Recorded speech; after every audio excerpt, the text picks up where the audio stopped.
नमस्कार, health show में आप सभी का हार्दिक अभिनंदन। कैंसर की बीमारी से लड़ने के लिए प्रिवेंशन पर तो जोर देना ही होगा, लेकिन साथ ही साथ बहुत जरूरी है कि डायग्नोसिस पर भी हम बल दें। ऐसे में किन बातों को लेकर हमें सजग रहना होगा, टेक्नोलॉजी हमारी कैसे मदद कर सकती है, आइए आज के अंक में जानते हैं। हमारे साथ हैं दो डॉक्टर्स। स्वागत करना चाहेंगे डॉक्टर सुधीर रावल का, director oncology Rajiv Gandhi cancer institute से। आपका स्वागत है डॉक्टर सुधीर। Thank you. और साथ ही हमारे साथ हैं doctor Shubham Sogani, head PET scan Apollo अस्पताल से। आपका भी स्वागत है डॉक्टर शुभम। डॉक्टर सुधीर, आपसे शुरू करना चाहेंगे, थोड़ा बताइए, अगर समय रहते डायग्नोस हो जाए तो कैंसर क्योरेबल है? Yes, it is curable if diagnose early. और उसे डायग्नोस करने के लिए कुछ सिम्टम्स हैं। मैं बात करूंगा जनरल सिम्टम और फिर कुछ जो स्पेशल कैंसर हैं, जो कॉमन कैंसर है, उनकी बात करेंगे हम लोग। जो जनरल सिम्टम है वो किसी भी ऑरिफिस या किसी भी छेद से मुंह के शरीर के अगर खून आता है तो ये अलार्मिंग सिम्टम है कहीं से भी। और अगर कोई अल्सर है, मान लिया जीभ पर अल्सर है या मुंह में अल्सर है या स्किन पर अल्सर है, अगर वो अल्सर नहीं हील कर रहा है जो यूजुअल ट्रीटमेंट है उससे, this means this can be cancer, not necessarily but ये कैंसर हो सकता है। तीसरा, अगर कोई गांठ है, मान लिया शरीर में कहीं पर भी गांठ है, कोई हाथ में है, मसल में है, और खासकर लेडीज में ब्रेस्ट में अगर कोई गांठ है तो उसका चेकअप होना बहुत जरूरी है। इसके साथ अगर कोई नैगिंग कफ है, मान लिया खांसी है और वो ठीक नहीं हुई कुछ यूजुअल ट्रीटमेंट से और काफी दिन हो गए हैं, तो वो कैंसर से हो सकता है। साथ में अनएक्सप्लेन्ड लॉस ऑफ एपेटाइट है, मान लिया भूख लगना बंद है, वेट लॉस है, plus change in bowel and bladder habits, urine में सपोज रुकावट आती है या यूरिन में ब्लड आता है, या बाउल हैबिट्स, मोशन में अगर मान लिया आपको प्रॉब्लम है, जो नॉर्मल हैबिट्स हैं वो नहीं है, अगर वो चेंज होती हैं तो ये लक्षण हैं कैंसर होने के जी। और इनके होते ही आपको किसी डॉक्टर को कंसल्ट करना चाहिए। तो अगर ये लक्षण दिखाई दें डॉक्टर शुभम, क्या ये लक्षण कुछ समय नजर आए, हफ्ता, 2 हफ्ता, महीना, तब डॉक्टर के पास जाएं या एकदम? मैं तो ये कहना चाहूंगा इस समय पे कि इन लक्षण का वेट करना भी हमारे लिए बहुत लेट हो सकता है। जब तक ये लक्षण आते हैं तब तक हो सकता है कि स्वाभाविक तौर पे वो कैंसर इतना फैल चुका हो कि वो शायद अब क्योरेबल ना रहे। इन लक्षण के आने के बाद में बिल्कुल विलंबता नहीं रखनी चाहिए एंड हमें जल्द से जल्द एक अच्छे डॉक्टर के संपर्क में आना चाहिए, जो इस कैंसर के लिए, जो स्वाभाविक कैंसर हो सके, ये जो संभावित कैंसर हो सके, उसका इलाज जल्द से जल्द शुरू कर सके। समय कैंसर के रेस में, कैंसर की जांच में, कैंसर की ट्रीटमेंट में सबसे महत्वपूर्ण चीज है, क्योंकि now we are racing against time to save ourselves against cancer. Cancer curable तभी रहता है जब वो सही समय पर पकड़ा जाए, सही समय पर उसका इलाज हो, और समय से पहले पकड़ने आने पर ही उसकी क्यूरेटिव कैपेसिटी में उसका इलाज हो सकता है। इसमें मैं जो डॉक्टर साहब ने कहा उसके साथ में ये और ऐड करना चाहूंगा कि लक्षण आने तक कैंसर कई बार इतना फैल चुका होता है कि वो कैंसर शायद लाइलाज हो, या वो इलाज क्योरेबल ना रहे, वो ट्रीटेबल रहे या वो कंट्रोलेबल रहे, बट वो कैंसर शरीर से हम निकाल के बाहर नहीं फेंक सकते पूरा। इसलिए कैंसर स्क्रीनिंग नॉर्मल इंसानों में, जिन लोगों में ये लक्षण नहीं है, उन्हें बहुत महत्वपूर्ण स्थान लेती है आज की डेट में। जिस तरह से हमारी लाइफस्टाइल चेंज हो रही है उसके अनुसार, और हमारी लाइफ की लॉन्जेविटी बढ़ रही है, हमारा लाइफ स्पैन बढ़ रहा है, इन सारी चीजों के साथ में, और हमारे एनवायरनमेंट में इतना परिवर्तन आ रहा है, इन सारी चीजों को देखते हुए हमारे अंदर जो कैंसर की वैरायटीज हैं वो बढ़ती जा रही हैं जी। और से और ज्यादा अत्यधिक लोगों में कैंसर पाया जाने लग गया है। जो पहले कैंसर नहीं मालूम होता था वो भी आज कैंसर सामने बनकर आने लग गया है जी। डॉक्टर सुधीर रावल, क्या ऐसा भी हो सकता है कि कैंसर शरीर में हो लेकिन एसिम्प्टोमेटिक हो? यस, हो सकता है। और वो उसके लिए जैसे स्क्रीनिंग की बात अभी करी डॉक्टर साहब ने, सबसे ज्यादा स्क्रीनिंग का रोल अगर किसी कैंसर में प्रूव हुआ है तो कैंसर सर्विक्स है, जो फीमेल में बड़ा कॉमन होता था और अभी भी है। इंडिया में रूरल एरिया में कैंसर सर्विक्स कॉमनेस्ट कैंसर है फीमेल का, जबकि अर्बन एरिया में ब्रेस्ट का है। सर्विक्स के अलावा कहीं पे भी अगर स्क्रीनिंग का रोल आता है तो वो बड़ा कंट्रोवर्शियल रहा है, लेकिन सर्विक्स के मामले में एक स्क्रीनिंग का इतना फायदा है कि उससे ना तो जस्ट के कैंसर की इंसिडेंस ही कम नहीं हुई है, पेशेंट की आगे की क्वालिटी ऑफ लाइफ भी बहुत बेटर होगी। तो अगर सर्विक्स कैंसर की बात करें, कौन सी उम्र में हमें स्क्रीनिंग करानी चाहिए? ये करीब 30 साल के बाद शुरू हो जाता है जी। जनरली तो आजकल इंजेक्शन भी आ गए हैं प्रिवेंशन में, जो HPV DNA टेस्ट हैं वो डिटेक्ट कर लेता है बहुत अर्ली स्टेज में, और साथ में उसमें पैपिस्मियर है जो बहुत पुराना स्क्रीनिंग टेस्ट है और बड़ा सिंपल टेस्ट है, और ये कहीं पे भी करा जा सकता है और बहुत रेडीली अवेलेबल है। तो उससे आप डायग्नोस कर सकते हैं कि ये कैंसर की शुरुआत है कि नहीं है। सो इसका बहुत ही इंपॉर्टेंट रोल है कैंसर पैपिस्मियर का, साथ में अब HPV DNA टेस्ट, साथ में वैक्सीन है। तो 3 चीजें ऐसी हैं जो इस कैंसर को बिल्कुल कम कर देती हैं, या फिर you detect at very early stage तो आगे के लिए बड़ी सर्जरी बच जाती है, रेडिएशन ट्रीटमेंट बच जाते हैं, तो इनसे काफी कंट्रोल किया जा सकता है। जी, तो ये तो बात रही फीमेल्स में सर्विकल कैंसर की। इसके अलावा और कौन से कैंसर्स हैं जो ज्यादा पाए जाते हैं, जिनकी अगर स्क्रीनिंग हो जाए तो हम उनसे बच सकते हैं? इसमें ब्रेस्ट कैंसर, लंग कैंसर, और उसके साथ cancer actually there are over hundreds of varieties of cancer. तो जो हम नॉर्मल प्रोटोकॉल्स ऑफ स्क्रीनिंग करते हैं उनके अंदर जो नॉर्मल होल बॉडी स्क्रीनिंग के लिए हम कैंसर के लिए जब जाते हैं तो उसमें जो सबसे कॉमन कैंसर्स हैं उनकी स्क्रीनिंग का उद्देश्य रहता है कि ये कैंसर है या नहीं है। उनके अंदर नॉर्मली जो कैंसर स्क्रीनिंग के लिए करते हैं वो है लंग कैंसर, मेल्स में प्रोस्टेट कैंसर जिसमें प्रोस्टेट स्पेसिफिक एंटीजन की जांच होती है, फीमेल्स में ब्रेस्ट कैंसर, सर्वाइकल कैंसर जो बच्चेदानी का कैंसर जिसको वो भी बोलते हैं। इसके अलावा दोनों सेक्सेस में GI कैंसर्स, गैस्ट्रोइंटेस्टाइनल कैंसर जिसमें स्टूल ऑकल्ट ब्लड से जांच की जाती है, ब्लड के कैंसर्स जिसमें ब्लड टेस्ट ब्लड स्मीयर से ब्लड के बारे में जांच पड़ताल होती है, एंड जनरल अब्डोमिनल कैंसर जिसमें एक अल्ट्रासाउंड के टेस्ट के माध्यम से ये टेस्ट होती है। मैं ये कहना चाहूंगा कि नॉर्मली ये जो स्क्रीनिंग प्रोटोकॉल्स होते हैं, ये स्क्रीनिंग प्रोटोकॉल्स बनाए जाते हैं ताकि हम मासेस में कैंसर का अनुमान लगा सकें इनका, और एक परसेंटेज यानी सेंसिटिविटी और स्पेसिफिसिटी इंडेक्स के अनुसार एक परसेंटेज पॉपुलेशन में कैंसर पाया जाए। अगर कहीं किसी ने स्क्रीनिंग कराया है उसका ये मतलब नहीं है कि उसमें कैंसर नहीं है, उसमें यह है कि जो कैंसर हम ढूंढ रहे हैं, जिस पॉसिबिलिटी में हम देख रहे हैं उस पॉसिबिलिटी में वो कैंसर फिट नहीं होता है।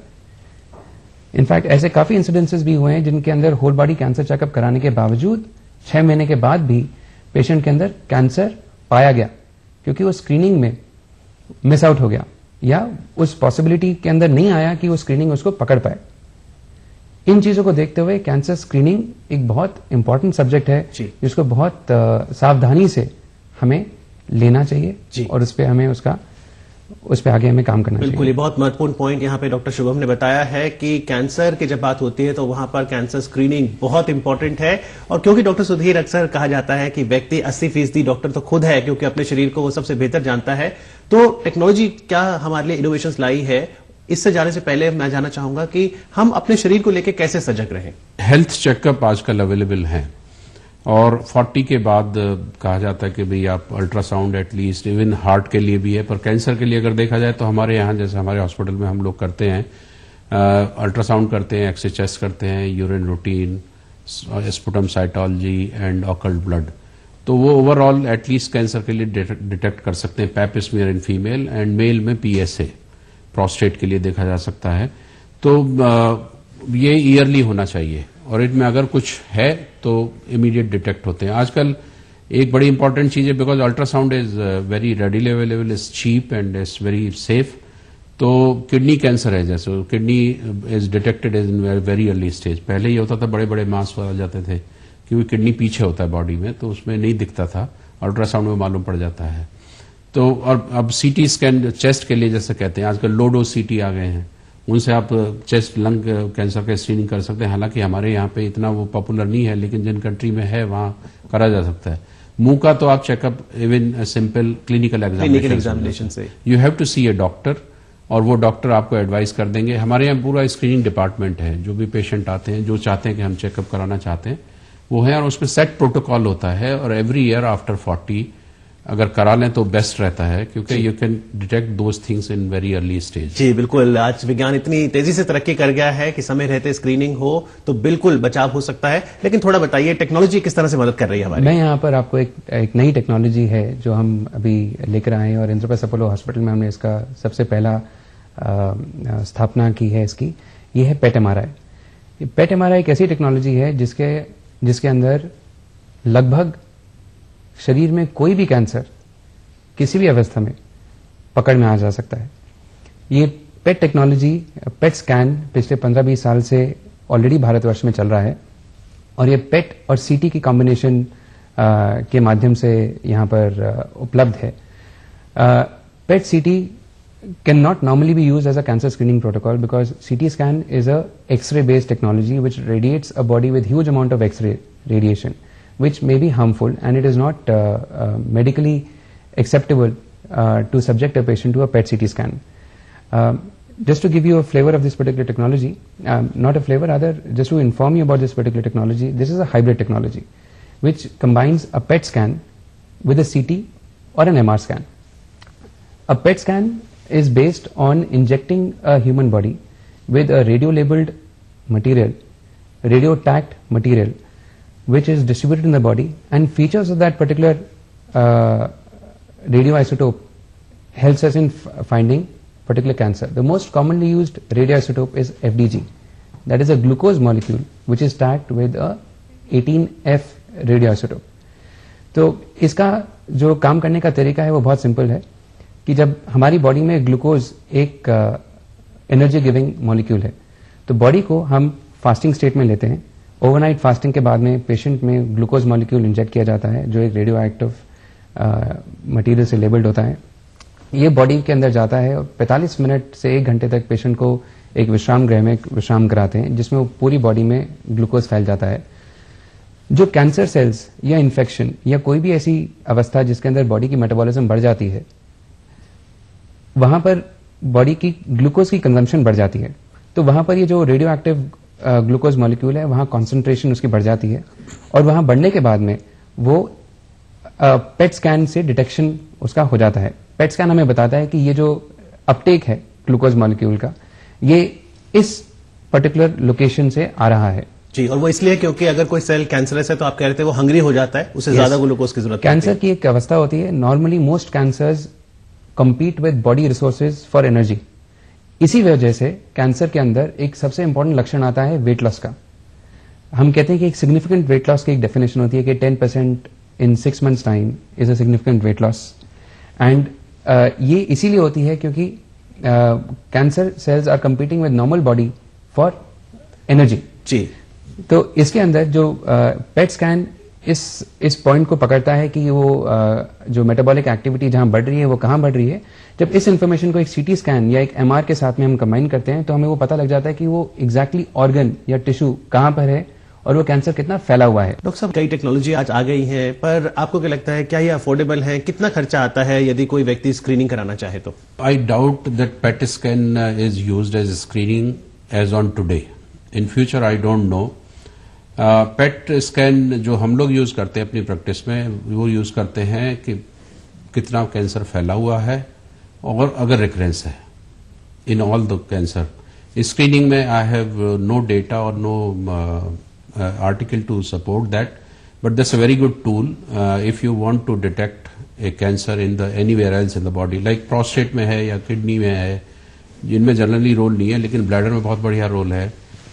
आपका लिम्फोमा में रोल है, जहां पे लिम्फोमा में जब एक जगह लिम्फोमा एक गांठों का कैंसर होता है लिम्फ नोड का, उसमें एक्चुअली उसी के लिए ये पहले आया था शुरू में और उसमें ये रादर डायग्नोस्टिक और बहुत ट्रीटमेंट पर्पज से यूज होता है।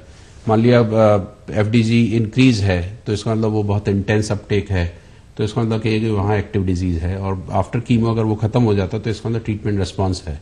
इतना तक रोल है उसका लिम्फोमा में और आजकल ये ऑलमोस्ट सारे कैंसर में यूज होता है, specially for the metastatic worker, मतलब फैले हुए कैंसर देखने के लिए और रिकरेंस के लिए। जी, स्क्रीनिंग के लिए अभी कोई डेटा नहीं है to support, but one can say कि इन फ्यूचर अगर क्या होता है we have no idea about that. जी, डॉक्टर शुभम, किस तरह के आउटकम्स आए हैं पेट स्कैन, पेट एमआरआई से, और अगर भविष्य की बात करें तो और क्या क्या नई रिसर्च हो रही है इस दिशा में? बिल्कुल।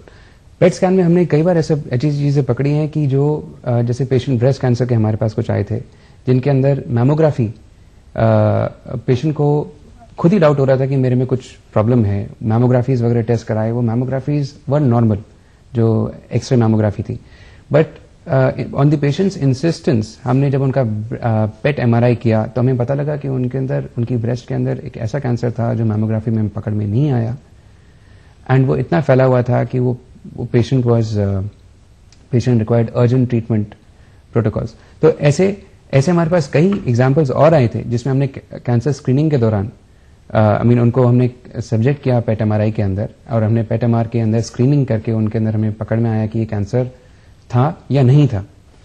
एक बार हमें पता लग गया कि कैंसर नहीं है पेट एमआर के अंदर, तो हम निसंकोच बोल सकते हैं कि ये कैंसर नहीं है शरीर के अंदर, आज की डेट में नहीं है। कल को होगा या नहीं होगा वो आने वाले समय ही बताएगा। और एक कई बार कंफ्यूजन भी हो जाती है पेशेंट्स को कि हम एमआरआई कराएं, सीटी स्कैन कराएं, अब पेट स्कैन कराएं, तो बुनियादी फर्क क्या है? जैसे मैंने आपको पहले बताया कि पेट स्कैन्स एक हाइब्रिड टेक्नोलॉजी है जिसमें पेट और सीटी कंबाइन करके पेट सीटी स्कैन बनाते हैं, और पेट और एमआरआई कंबाइन करके एक पेट एमआरआई स्कैन बनाते हैं। सीटी स्कैन एक एक्सरे बेस्ड टेक्नोलॉजी है जिसके अंदर एक रेडिएशन के माध्यम से हम पूरे शरीर को एग्जामिन करते हैं और उसकी इमेजेस आती हैं। वो images black and white images होती हैं जिनको हम अपने ज्ञान के अनुसार हमें पता लग जाता है कि वो कौन सा ऑर्गन है। एमआरआई एक ऐसी सुविधा है जो रेडिएशन बेस्ड नहीं है। It is totally safe, it is only based on magnetic technology, और ये शरीर के एक भाग को एक तरह से नहीं लेकिन 5 या 6 डिफरेंट तरीकों से पढ़ती है। T1, T2, diffusion, perfusion, spectroscopy, और हर एक जितनी भी मैंने आपको भी चीजें बोली हैं उससे ज्यादा भी हैं, और हर एक का एक अलग मतलब निकलता है। तो एक तरह से कलर फिल्म निकलती है जिससे हमें क्वालिटेटिव और quantitative analysis of a particular tissue अच्छी तरह से मालूम होती है। कई ऐसे कैंसर होते हैं जो एफडीजी नहीं लेते हैं, लेकिन उन केसेस में हमें एमआरआई काफी हेल्प करती है टू फिगर आउट कि यहां कुछ अबनॉर्मैलिटी लग रही है या नहीं लग रही है। तो इस कारण से पेट और एमआर कंबाइंड जो हमारे पास टेक्नोलॉजी है वो एक एडिशनल इन्फॉर्मेशन कॉम्प्लीमेंट और सप्लीमेंट करते हैं एक दूसरे को। कई चीजें जो पेट में मिस होती हैं वो एमआर में पकड़ आती हैं, और एमआर हमें सपोर्ट करता है उनके बारे में अच्छी तरह से डिटेक्ट करने में। जी, तो डॉक्टर सुधीर, आप मानेंगे कि एमआरआई क्योंकि रेडिएशन को नहीं लाता बीच में, तो ज्यादा सेफ ऑप्शन हो गया? Yes, it is definitely better than PET CT, and but it is costlier. Problem is of cost. We don't have this technology in Rajiv Gandhi, and hopefully in future this will be cheaper, so we can provide to all the patients. But as on today, it is definitely better than PET CT. Having said that, if you talk about cancer, so there are many things are coming. Just PET CT or PET MRI, it doesn't stay there. Because then the specific PET are coming, like for prostate there is a PSMA PET, so for bone there is a fluoride PET. If you talk about PET, you can keep on talking. But if you talk about cancer, so cancer, if when you talk about diagnosis and all, if you start from head, neck to breast to kidney or maybe GI and then prostate and bladder, so then the things they differ. They just don't depend on the particular one test. There are a lot of tests which are in the pipeline, and actually now the shift is towards the molecular oncology. There are tests which are coming when you can do the gene expression and you can decide whether this patient goes for active surveillance like in prostate or this patient goes for the treatment. So things are changing almost every 3-4 years. The pace of research is now very high. You are director surgical oncology, yes. Saying molecular oncology होगा तो फिर surgery की शायद जरूरत नहीं पड़ेगी? नहीं, this actually a long dream of lot of people that probably medical science fails if you have to use knife. Yes. Isn't it? Yes. If you can treat everything by drugs, that's the best thing. और cancer के case में तो खासतौर कहते हैं अगर आपने surgery कर भी दी वो फिर से आ सकती है। ये एक धारणा तो है। That is for everything rather, not with the prostate surgery. Even if by chemo or by radiation you treat cancer, can come back. There is nothing. As a surgeon, I will not accept that statement. But I'll accept that if you have to use your knife for a cancer treatment or any treatment, this means this is failure of medicine. Medicine should be like giving the tablets or maybe giving some injection, and the patient should be all right. But as on today, it stays there. Though there are a lot of improvement, like going to the minimally invasive to the robotic, and so everything is there. Stem cells. Stem cells is like another treatment. It's transplantation. So, but for cancer, if you talk about diagnosis, the things are changing like anything, and the treatment is also changing. Especially if you see the one particular cancer, prostate, where the things were not there at all a few years back. Now there are 72 medicines which are there in the pipeline. जी जी doctor Shubham, आपसे जानना चाहूंगा, cancer शब्द सुन के आज भी घबराहट तो होती है, भले साइंस ने काफी तरक्की कर ली है। अब मान लीजिए किसी पेशेंट को डॉक्टर कहते हैं आपको ब्रेस्ट कैंसर हो सकता है, अब आपकी एक रिपोर्ट आ गई, तो क्या एक बार और टेस्ट कराएं, कोई और टेस्ट कराएं, सेकेंड ओपिनियन ले, क्या करें? कैंसर का इलाज और कैंसर से फाइट में सबसे इंपॉर्टेंट चीज है टाइम। अगर हम टाइम को कंट्रोल कर पाए और टाइम बिना वेस्ट करे सही डायरेक्शन में जा पाए, वो इलाज सबसे बेस्ट साबित होगा किसी भी पेशेंट के लिए, किसी भी प्रकार के कैंसर के लिए। सबसे ज्यादा जो प्रॉब्लम आती है पेशेंट्स में वो है डॉक्टर शॉपिंग की, ट्रीटमेंट शॉपिंग की। ये एक्सेप्ट करने के लिए कि मेरे में कैंसर है, इस छोटी सी चीज को एक्सेप्ट करने के लिए शरीर के अंदर कैंसर है, आदमी कैंसर नहीं है। ये बहुत इंपॉर्टेंट चीज है जो आदमी को पता होनी चाहिए कि मैं अपने आप से नहीं लड़ रहा हूं, मैं अपने अंदर के एक प्रॉब्लम से लड़ रहा हूं। अगर वो ये समझ जाए और अपना मनोबल और अपनी सहन शक्ति को कायम स्ट्रांग रखे, अपनी विल पावर को स्ट्रांग रखे, his fight against cancer he will be definitely successful. His quality of life, his treatment duration, everything will become much much much better in his favour. ये सबसे इंपॉर्टेंट चीज है। तो यहां पर मैं फिर से पेट एमआरआई का जिक्र करना चाहूंगा कि पेट एमआरआई एक ऐसा टूल है जो हमें बहुत quickly, in a very rapid way, without wasting time, can help us the spread of cancer, कि कितना स्प्रेड है या नहीं है, कहां है, और हमें रैपिडली हमें एक डायरेक्शन दे सकता है कि हम किस कैंसर को देख रहे हैं और हमें इसका इलाज के लिए हमें क्या नेक्स्ट स्टेप लेना चाहिए, as a single step to figure out what next is to be done. तो पेट एमआरआई डॉक्टर शुभम सिर्फ एक डायग्नोस्टिक टूल है या साथ में क्यूरेटिव भी है कि कुछ उसके साथ ट्रीटमेंट भी दे सकते हैं? केवल और केवल डायग्नोस्टिक टूल है। It is not a treatment, it is a tool which helps the doctors like sir to help them find out as to what are they looking at, वो कितना स्प्रेड है, ताकि करेक्ट डिसीजन लेके correct methodology से हम patient का treatment कर सकें। जी डॉक्टर सुधीर, कैंसर को तो बिल्कुल अर्ली डिटेक्ट करना होगा, इसलिए हम सबको समझना होगा कि स्क्रीनिंग की बहुत इंपॉर्टेंस है, लेकिन थोड़ा बताइए कैंसर होता क्यों है, ये क्यों सेल मल्टीप्लाई कर जाते हैं? ये आपकी अपनी सेल्स होती हैं। जापानीज कहते हैं so long you are living it's a tax on life. If this is a life cell in you which actually becomes vagabond, वो अब बिल्कुल अलग हो जाती है और वो डिवाइड करने लगती है and doesn't follow the norms of the body, कहीं बाहर से नहीं आता। और वो उस चेंज ऑफ बिहेवियर में बहुत सारे फैक्टर्स होते हैं, कुछ जेनेटिक फैक्टर हैं, कुछ एनवायरमेंटल हैं, कुछ हैबिट्स हैं और कुछ इरिटेशन है, लाइक दांत से लग लग के मुंह में कैंसर हो जाता है। अगर मान लीजिए कभी क्या होता है, रूट कैनाल कराई, थोड़ा गलत पड़ गया, उससे भी हो सकता है? नहीं, उससे नहीं होता। कोई मान लीजिए इन्फेक्शन हो उसके बाद? नो, लेकिन जो टूथ है वो कुछ शार्प टूथ है या आपने प्रोसेस से लगवाई टूथ की, वो शार्प रही तो वो इरिटेट कर देती है। वो कोइंसिडेंस है कि रूट कैनाल में ट्रीटमेंट, रूट कैनाल के द्वारा अपने आप में कोई एब्सेस अपने आप में जरूरी नहीं कैंसर। तो ये कैंसर इस तरह है कि आपकी अपनी सेल आपकी दुश्मन हो जाती है और उसे इसीलिए उसे डिटेक्ट करना बड़ा मुश्किल है। उसमें दर्द नहीं होता शुरू में, ब्रेस्ट में है, आप छोटी सी गांठ तो पहले महसूस ही नहीं होगी और जब वो बड़ी हो जाएगी तब तो बिलियंस ऑफ सेल्स हो गई और वो आपके पूरे शरीर में फैल जाती है, क्योंकि they know your body, there is immune system, they evade और वो आपके पूरे शरीर में फैल जाएंगी। हालांकि हमारे शरीर में देखा जाए तो कैंसर सेल्स बनती रहती हैं एंड आर इम्यून सिस्टम जो है जो बॉडी का वो उन्हें खत्म करता रहता है।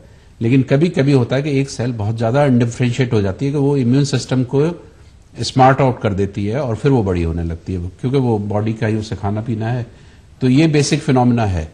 उसके लिए बिहेवियर आपको ठीक रखना पड़ेगा, in the sense dietary habits, और you have to be disciplined. After 40 it is better you take care of your health, because that's the very fertile age, you are most useful to the society, the kids are growing, and if you fall sick after 40 or 40-50 के बीच में तो समझ लिए कि पूरा का पूरा घर तमाम प्रॉब्लम आ जाती हैं। और उसमें अगर आप डिसिप्लिन लाइफ नहीं जीते हैं, you are not getting your self checkup done every year and you are not doing yoga और you are not doing morning walk, तो आपको तमाम तरह की बीमारियां कर दें। उसमें कैंसर है। कैंसर का प्रॉब्लम यह है कि एक बार कैंसर हो गया तो आपके ऊपर तलवार लटक जाती है, इट्स डेथ सेंटेंस। आप मानिए ना मानिए, लेकिन एक बार अगर मान लिया आपको किसी कैंसर, उसके दिमाग में कुछ भी सिम्टम होगा वो कहेगा मुझे कैंसर से हो रहा है। वो यहाँ भी दर्द होता है, हमारे यहाँ ओपीडी में पेशेंट्स आते हैं, वो अगले दिन हमारे पास आ जाते हैं कि यहाँ दर्द हो रहा है। हमने कहा ये उससे नहीं है, तो बोला जी मुझे तो, मैं किसी को जा ही नहीं सकता, मुझे तो लगता है कैंसर से ही है। बिल्कुल, तो ये प्रॉब्लम है कैंसर जी। एज दे से mind is never a problem, mind set is. जीवन शैली आपको अच्छी रखनी, हम सबको अच्छी रखनी बहुत जरूरी है। चलते चलते टेक्नोलॉजी भी हमारी मदद करने के लिए बिल्कुल तैयार है। बिल्कुल, इनफैक्ट टेक्नोलॉजी आजकल इतनी सेफ हो गई है कि जो पहले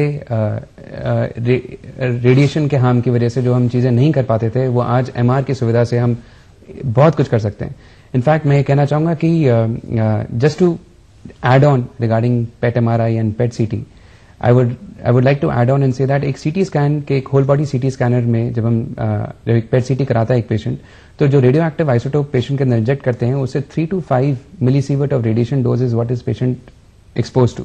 एक होल बॉडी CT स्कैन के अंदर उसको एक 30 units of radiation is additionally expose to, whereas in MR that 30 is 0. So in total, a PET CT exposes the patient to about 35 millisievert of radiation versus a PET MR exposes only to 3 to 5 millisievert of radiation. वो भी हम patient को पानी पिलाकर post test हम उसको फटाफट कम कर सकते हैं। तो और ये एक जांच है जिसकी वजह से जिससे हम कैंसर की फाइट के अंदर कैंसर को जल्दी पकड़ सकते हैं, और पकड़ने से हम कैंसर को लाइलाज होने से प्रिवेंट कर सकते हैं, which is very critical for us. Absolutely. तो डायग्नोस्टिक टूल्स मार्केट में उपलब्ध है, आप स्क्रीनिंग की महत्ता को जरूर समझें, और जैसा डॉक्टर साहब ने कहा कि जीवन शैली से जुड़ी यह बीमारी है, तो लाइफस्टाइल हेल्दी रखेंगे तो हेल्दी बॉडी भी रहेगी। और आज इस विषय पर जानकारी देने के लिए डॉक्टर सुधीर रावल, डॉक्टर शुभम सोगानी, आपका बहुत बहुत धन्यवाद। Thank you very much. तो आज हेल्थ शो में बस इतना ही। पूरी टीम को दीजिए इजाजत। नमस्कार।